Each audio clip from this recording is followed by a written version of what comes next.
be making further comment. Legitimate news organizations should not be giving them airtime. Why not hear them in their own words? Now, the DNC, they also released a statement earlier today responding to the first video on violence being incited by these groups at Trump rallies by attacking James O'Keefe's credibility and denying that what's shown on the tape actually occurred.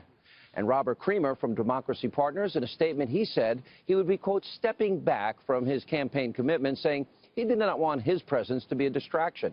He also added, quote, we regret the unprofessionalism and careless hypothetical conversations that were captured on hidden cameras of a temporary regional contractor from our firm. And he is no longer working with us.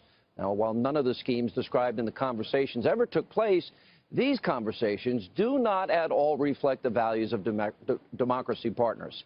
And Cesar Vargas, in a Facebook post, he called it a conspiracy video. Here now with reaction, Donald Trump's campaign manager, Kellyanne Conway. You know, I think the thing that we've got to focus on, and this was on the tape yesterday, is that the money, follow the money, always important, because the campaign, Hillary's campaign, pays the DNC. The DNC pays Democracy Partners. Democracy Partners pays the Foval Group, and they go out, incite violence, lie to the American public on a grand scale, creating a false narrative that Donald Trump supporters and Donald Trump are violent. They got away with it with 3 weeks to go in the campaign. And on top of it, today we learned what? There is widespread planning and scheming for voter fraud. What's your reaction to all this? Well, once again, Donald Trump was ahead of his time, Sean. He's been talking about this for the last couple of days. People have been criticizing him. He has no evidence. And here we see it goes right to the top. And I know Hillary Clinton's in hiding for 5 days or so with 22 or so days to go, but it would be nice if she put out a very strong statement condemning these acts, condemning this type of behavior. Talk about a different kind of pay to play. This all tells us one thing, whether you look at WikiLeaks, the FOIA request, whether you look at what's happening with Project Veritas, it's that they just can't win fairly and squarely. Can't you just go out there and tell America, this is my vision on health care, ISIS, the economy, growth, immigration, corruption? She can't do that. Her entire campaign is about Donald Trump, and then they run into problems like this because they're actually paying people to incite violence. Do you remember that Donald Trump had to cancel a rally in March? And they're bragging that they did it. They're bragging about it, and now but that was a that people's lives were in danger that night. I was on the air. But they're interfering with democracy. And we know there are dead people registered to vote. We know there are dead people still voting. I mean, when Donald Trump says this, he mainly means what's happened in the past, and he also means that we just saw from these journalist contributions this week, 96% of the donations from working journalists went to Hillary Clinton, 4% went to him. What a shock. Numbers don't lie, 27-1. We know that when his accusers came forward, and he's completely denied, he said they're all fabrications and lies. His wife Melania last night on a different network said she believes her husband, they're all fabrications and lies. What happened? 56 seconds out of the major network broadcasts, ABC, NBC, and CBS, less than 1 minute was committed to that. 23 minutes was committed to his accusers. 56 seconds, less than a minute to this WikiLeaks. And that means 23 million people heard 23 minutes worth of that. Because they are actually implicating the Hillary Clinton campaign and the DNC. And they are saying that they've created for them, quote, plausible deniability, a, quote, double bind between the actual campaign and the actual DNC. So they have implicated Hillary's campaign and the DNC, and we've got a flow of money, and now we have a check that actually went to one of the That's right. And I want to remind operatives. all the viewers, Sean, I'm sure they know this, but because I work very closely with Chairman Reince Priebus in the RNC and his team on our campaign, the coordination, the joint, what you're able to do is pretty significant. It's helped us a great deal. So the idea that DNC is working apart from the Clinton campaign is just a fiction.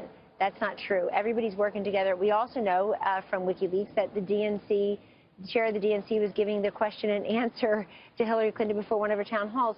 So there's a great deal of by the way, and they fed collusion questions to MSNBC hosts that they would read verbatim.